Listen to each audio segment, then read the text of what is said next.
Meus amados irmãos, eu vos saúdo na gloriosa paz do nosso Senhor e Salvador Jesus Cristo. Eu sou o pastor João Orlando do canal Voz da Bíblia. Com muita alegria estou de volta para falar mais um pouco sobre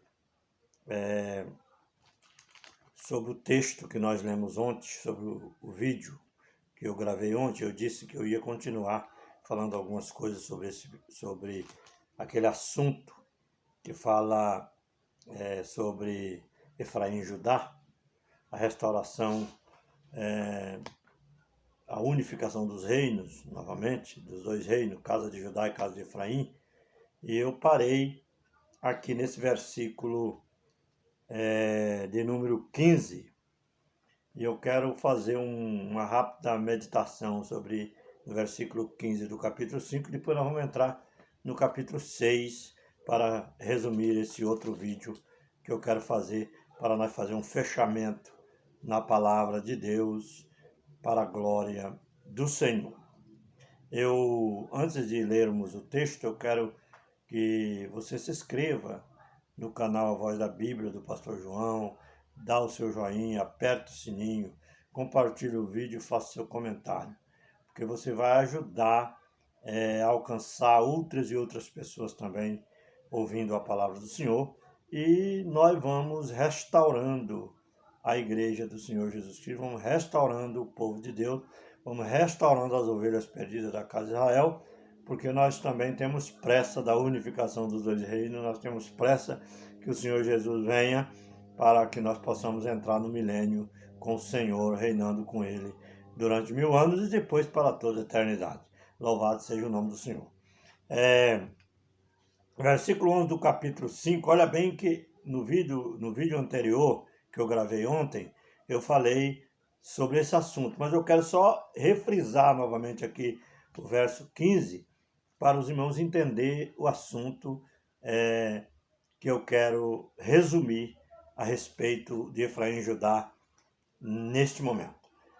Olha bem o versículo 15 assim: irei e voltarei para o meu lugar, até que se reconheçam culpados e busquem a minha face, estando eles angustiados de madrugada, me buscarão.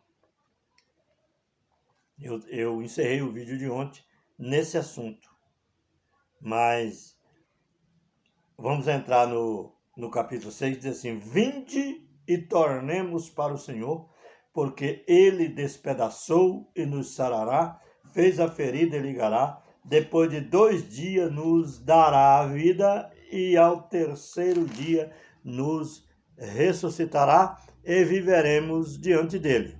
Conheçamos e prossigamos em conhecer o Senhor, como a alva será a sua vida, a sua saída, e ele a nós virá como a chuva seródia que rega a terra, ou que rega a terra. Louvado seja o nome do Senhor. Então, meus amados, eu estava falando sobre eu citei ontem no vídeo que eu fiz que Deus lançou Israel sobre as nações, e Efraim, né? Junto com Efraim e Manassés, e eles se misturaram nas nações, mas Cristo veio ao mundo para resgatar as ovelhas perdidas da casa de Israel, que estava perdida no meio das nações. Eu citei isso ontem, só estou falando para os irmãos entender a continuação do vídeo que eu quero terminar hoje.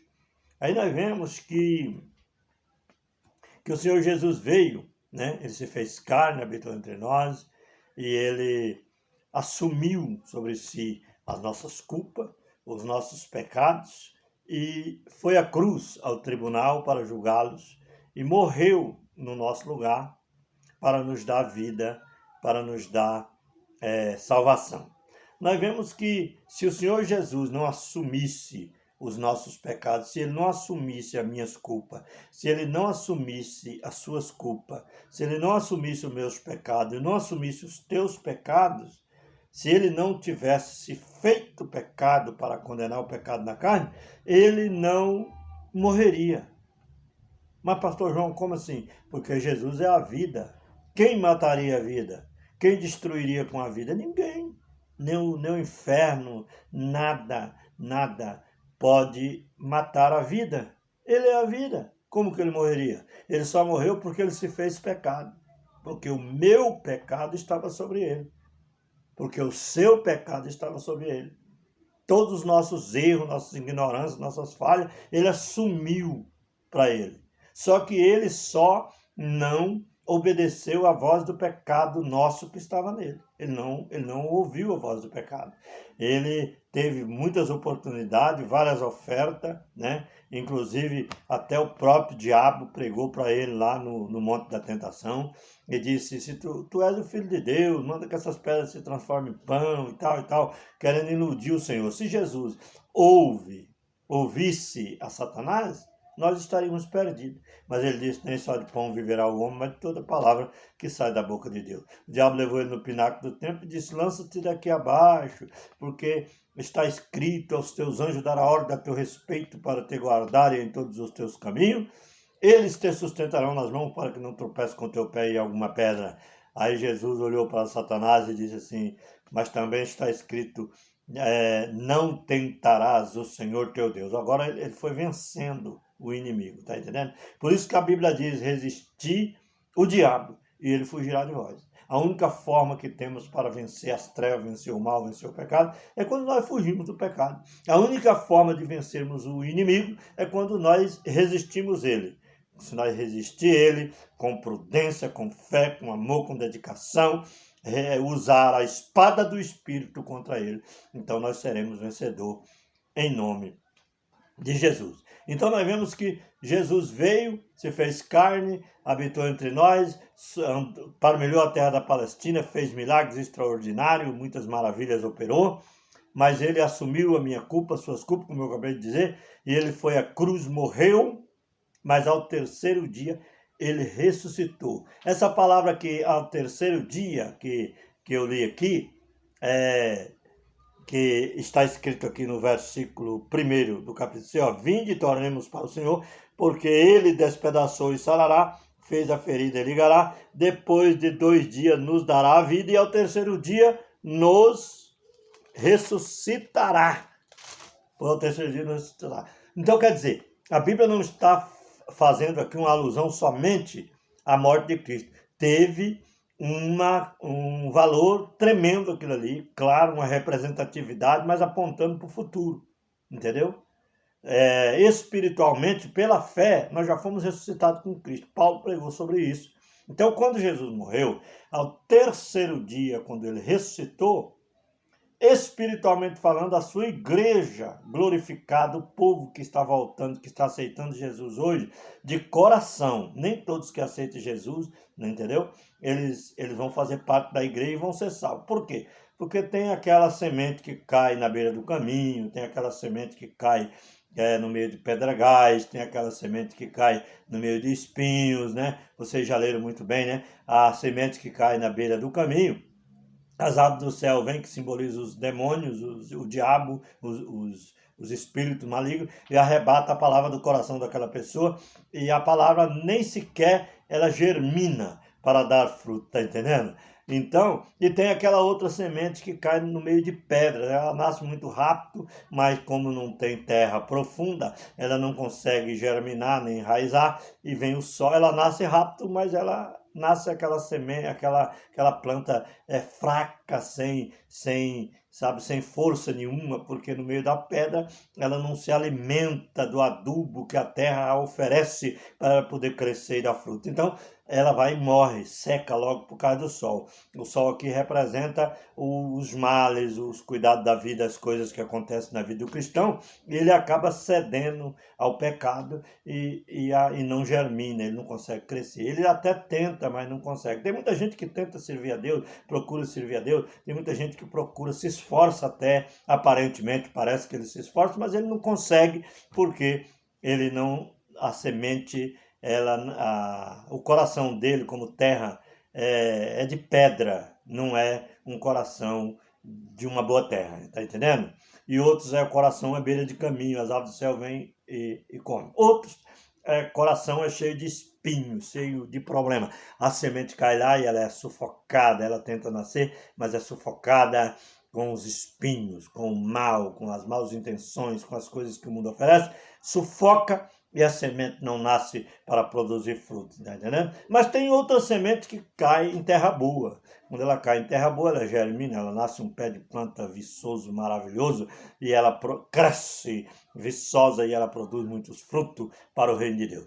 Agora, resta saber como que é o teu coração. Se o seu coração é um coração que dá valor à palavra de Deus, que acredita na palavra de Deus, se o seu coração é uma boa terra ou não. Se não for, meu amigo, você só vai ficar toda a vida tentando servir a Deus, procurando servir a Deus, mas você não tem compromisso. Ah, pastor, mas como que faz então? Como que faz para mim?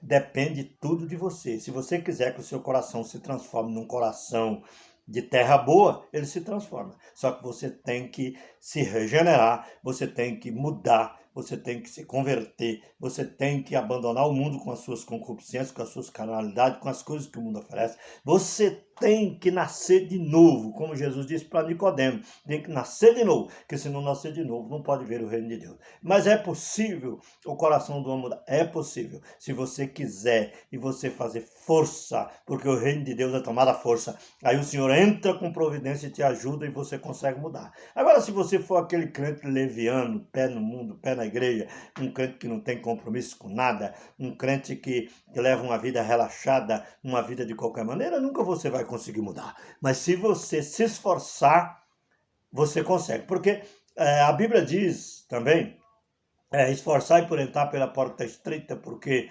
espaçoso e larga é a porta que conduz à perdição, e muitos entram por ela, mas a porta estreita são poucos que entram, porque ela não é fácil de caminhar, não é fácil de atravessar, não é fácil de entrar por ela. Está me entendendo?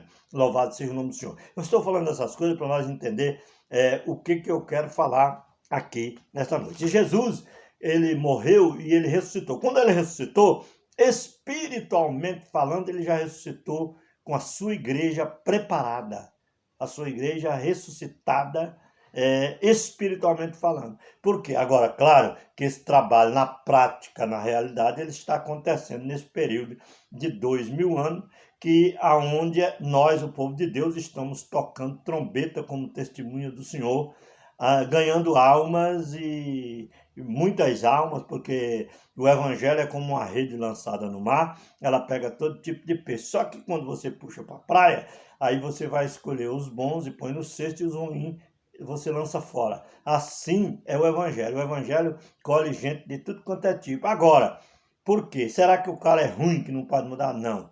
O peixe ruim pode se transformar num peixe bom. O coração de pedra pode transformar num coração de cara, num coração quebrantado, arrependido. Pode sim. Vai depender de você, porque o homem, ele tem livre-arbítrio para escolher o que ele quer. Ele tem como. É tanto que a Bíblia diz que Deus não tem um homem por inocente. Se o homem morrer no seu pecado, ele vai ser responsável pelo seu pecado, porque ele não quis se arrepender, ele não se esforçou. Por isso que a Bíblia diz, esforçai por entrar pela porta estreita. Louvado seja o nome do Senhor. Quando Jesus ressuscitou, espiritualmente, falando da sua igreja, já ressuscitou. Mas o que eu quero dizer aqui, essa ressurreição aqui, é a ressurreição do terceiro dia, porque Cristo, quando ele morreu, ele morreu há 2000 anos atrás, no primeiro milênio que Jesus morreu, da era da graça para cá, da transição das alianças para cá, porque o calendário zerou e aí começou 1, 2, 3, 4, de lá para cá, 2000 anos para cá, começou de novo a história da humanidade. Quer dizer, 4.000 anos tinha se passado e agora mais 2.000 anos de Cristo para cá, né, do nascimento de Cristo para cá. E o milênio é o sétimo dia profético de Deus, aonde o Senhor descansará para a glória do seu nome. Então nós vemos que essa ressurreição aqui que a Bíblia está querendo dizer, Efraim e Judá começou a falar aqui, é a ressurreição do terceiro dia, no começo do terceiro dia, quando encerrar os 2000 anos, quando estiver terminando a grande tribulação, para entrar no no milênio, é que vai acontecer a ressurreição no começo, naquele período ali de 1290 e 1260, 1290 e 1235 dias. Esse período aí é o período que vai acontecer a ressurreição, a destruição do reino da besta, a festa dos tabernáculos, aí entra o milênio. Essa ressurreição aqui é a ressurreição, a última ressurreição, é a primeira ressurreição, que é a ressurreição dos eleitos de Deus, que vão ressuscitar no final da tribulação. Por isso que a Bíblia está falando aqui, no verso 15, Jesus veio e ele voltou de novo para o seu lugar. Ele se assentou no santuário celeste, no tabernáculo celeste, e ele está fazendo o trabalho de expiação no céu pelos pecados de todos aqueles que se convertem ao Senhor. Aí ele diz aqui, eu irei e voltarei para o meu lugar até que se reconheçam culpados, quer dizer, até que o povo reconheça culpado, aqueles que se reconhecerem, vão se converter ao Senhor e vão ser curados, sarados, para a glória do Senhor. E busquem a minha face, até que reconheça o culpado e busquem a minha face, e estando eles angustiados, de madrugada me buscarão, entendeu? De madrugada me buscarão. Nós estamos vivendo uma época de escuridão, que estamos entrando num período de trevas espiritual. Isso aqui representa também para o período da grande tribulação. Muitos crentes vão se arrepender e vão começar a buscar o Senhor, entendeu? Vão começar a buscar o Senhor, se arrepender dos seus pecados e vão ser salvos para a glória do Senhor, porque o Senhor jamais condenará aqueles que se arrependem dos seus pecados. Aí ele continua dizendo aqui, no capítulo 6, o verso 1 em diante: vinde e tornemos para o Senhor. Olha bem o convite, vinde e tornemos para o Senhor. As duas testemunhas vai pregar, uma parte de Efraim e Judá vai pregar na grande tribulação, e ela vai convidar o povo, vinde e tornemos para o Senhor, porque ele despedaçou, quer dizer, esparramou o povo no mundo inteiro, mas ele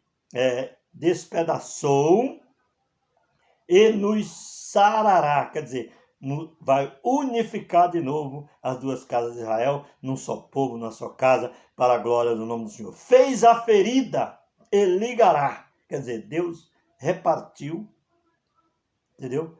O povo esparramou o povo no mundo inteiro, ficaram todo mundo fora, ferido, entendeu? Mas ele ligará. Depois de 2 dias, quer dizer, depois dos 2 milênios de Cristo para cá, depois de 2 dias, nos dará a vida. Aqui está falando de ressurreição. A ressurreição vai acontecer no final dos 2000 anos. Depois de 2 dias, quer dizer, que vai terminar os 2000 anos, nesse período aí que eu falei lá, 1260, porque pela lógica aqui, vai acontecer aqui a ressurreição no final, entendeu? Da tribulação.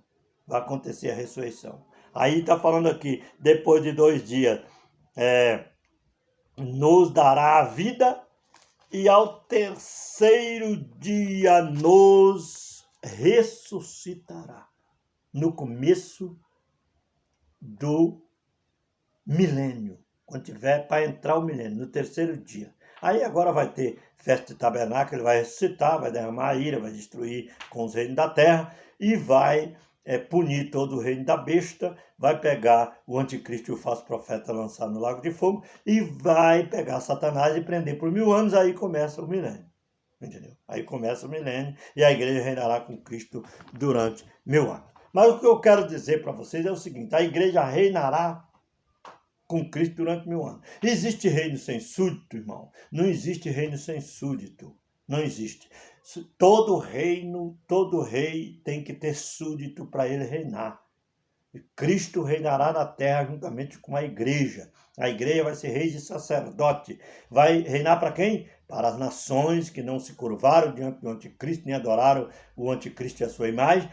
esse povo, muita gente vai entrar no milênio e vai ser discipulado, ensinado pela igreja para poder reconstruir a terra novamente durante 1000 anos, porque Jesus vai detonar com isso aqui tudo que se chama, tudo que é da besta, organização da besta, reino da besta, tudo que não presta vai ser destruído, louvado seja o nome do Senhor. Então, muita gente não vai aceitar o sinal da besta, não vai aceitar o controle total, não vai aceitar as ordens do anticristo. Muitas nações vão recusar seguir o anticristo, está entendendo? E aí essas nações vão ter chance de entrar no milênio, aqueles que não morrerem na ira de Deus, nas taças da ira de Deus, vão entrar no milênio, louvado seja o nome do Senhor, e vai ser discipulado, ensinado pela igreja do Senhor, porque a igreja reinará com Cristo durante 1000 anos.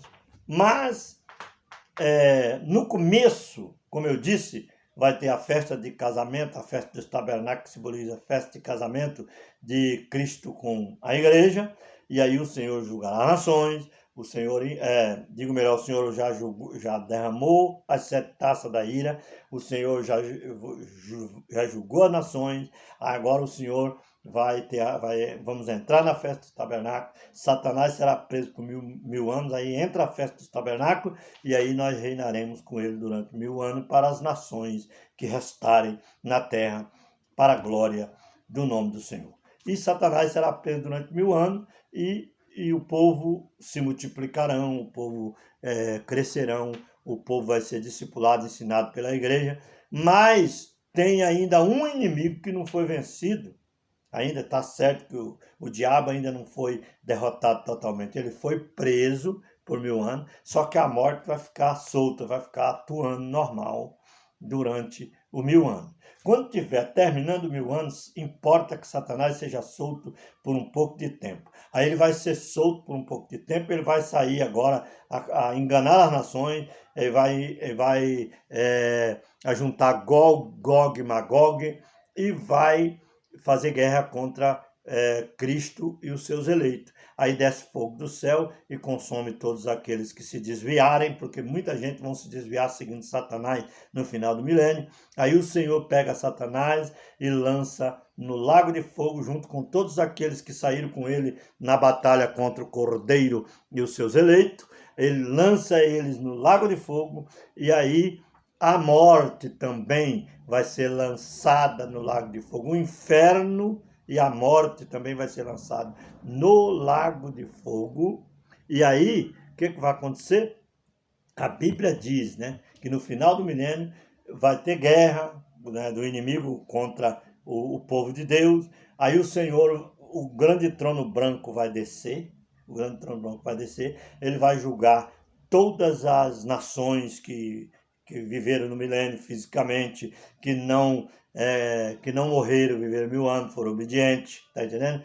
O povo vai encher a terra novamente. O Senhor vai julgar todos os físicos, que tiverem físico, vai ressuscitar todos aqueles que fazem parte da segunda ressurreição, que não foram obedientes ao Senhor, vão ressuscitar aqueles que morreram antes do reino antes das taças da ira de Deus para entrar o milênio. Tá entendendo? Isso que eu quero dizer para vocês entenderem. Porque o povo da besta, da época das taças, eles já vão direto para o lago de fogo. Agora, quem morreu antes vão ressuscitar no juízo final para ser julgado, e aí quem for desobediente vai passar pelo livro da vida, o livro das obras, e aqueles que não for achado escrito no livro da vida serão lançados no lago de fogo. Então agora vai entrar o reino eterno, o 8º dia. Mas que 8º dia é esse? A Bíblia falou do 7º agora, falou de 4.000 anos antes de Cristo, mais 2.000 anos de Cristo para cá, e mais um milênio das 7, das 7.000 anos, que é o milênio, que é o ano sabático de Deus, que é o descanso de Deus, com o Filho, juntamente com a igreja, reinando para as nações. Quando terminar o milênio, aí vem tudo isso aí, juízo final, tal, o julgamento do grande trono branco, e aí o Senhor julgará todas as pessoas, igual disse, aqueles que estiverem no seu pecado, na sua desobediência, serão lançados no lago de fogo, e aqueles que viveram no milênio obediente entrarão no reino eterno de Deus, entendeu? Esse é um assunto um pouco polêmico, porque muita gente não aceita isso aí, mas o reino eterno de Deus, irmão, ele vai ter pessoas físicas também. Só que nessa época, diabo não já está lançado no lago de fogo, a morte lançada no lago de fogo, todo o mal vai ser eliminado da vida do ser humano. Ninguém vai pensar mais em pecado, não vai existir essas coisas, porque o homem vai ser purificado, as suas mentes não vai mais pensar em coisas pecaminosas e vão entrar no reino eterno de Deus fisicamente, para a glória do nome do Senhor, e a igreja glorificada reinará eternamente, juntamente com o Senhor, eternamente, para todo sempre. Louvado seja o nome do Senhor. Isso é muito importante, essa palavra, que nós temos que entender. Porque o plano de Deus, irmão, eu quero falar uma coisa aqui, para tirar a dúvida, aquele ponto de interrogação da cabeça de muita gente. Mas como pode isso, pastor? No oitavo dia, o reino eterno, como que as pessoas físicas vão viver? Gente, vocês têm que entender que quando Deus fez Adão e Eva, colocou no jardim do Éden, não existia pecado. Era a dispensação da inocência, não existia pecado. Tá entendendo? O homem ia se multiplicar, encher a terra normal, entendeu? Só que todo mundo ia ser santo sem pecado. É isso que Deus quer. Deus está devolvendo isso aí, entendeu? O reino eterno de Deus, porque o milênio não é o milênio. Porque tem gente que acha que o milênio é que representa o tempo que Adão viveu na terra, na obediência. Não é verdade isso aí, porque o milênio ainda vai existir morte e vai existir pecado ainda. A alma que pecar morrerá no milênio, entendeu? E na época de Adão, antes dele cair, não existia pecado. E ele era físico, tá entendendo? No reino eterno de Deus vai ter pessoas físicas, normal, vão viver eternamente sem pecado. Deus simplesmente vai devolver a origem que era no começo. É isso que Deus está trabalhando para fazer. Por isso que ele vai derrotar todo o mal, vai destruir todo o mal, vai destruir a morte, vai destruir o inferno, vai destruir Satanás, vai destruir o anticristo, vai destruir a besta, vai destruir tudo, toda a organização do diabo que o diabo criou para governar também agora com esse sistema tecnológico que é o chamado olho da serpente, né? É o sistema tecnológico. Deus vai destruir tudo isso, satélite, porque no reino de Deus não precisa de satélite, não precisa de celular, não precisa de computador, não precisa de internet, não precisa nada disso não. O povo vai viver em paz, só que ainda vai existir pecado no reino de 1000 anos. Agora no reino eterno, Jesus devolve o poder para o Pai, só que o Senhor Jesus continua junto com a igreja reinando eternamente para todo sempre, junto com o Pai, para as nações que viverão no oitavo dia, no reino eterno de Deus. Aí volta aquela paz gloriosa que Adão tinha antes de pecar com Eva. Tá entendendo? Louvado seja o nome do Senhor. Glória seja dada ao nome do Senhor. Essa é a palavra que eu queria deixar para você nesta noite. Que Deus possa continuar falando ao teu coração. Não deixe de se inscrever no canal A Voz da Bíblia do Pastor João. Não deixe de dar o seu like. Não deixe de fazer seu comentário. Que Deus abençoe sua vida grandemente, em nome de Jesus.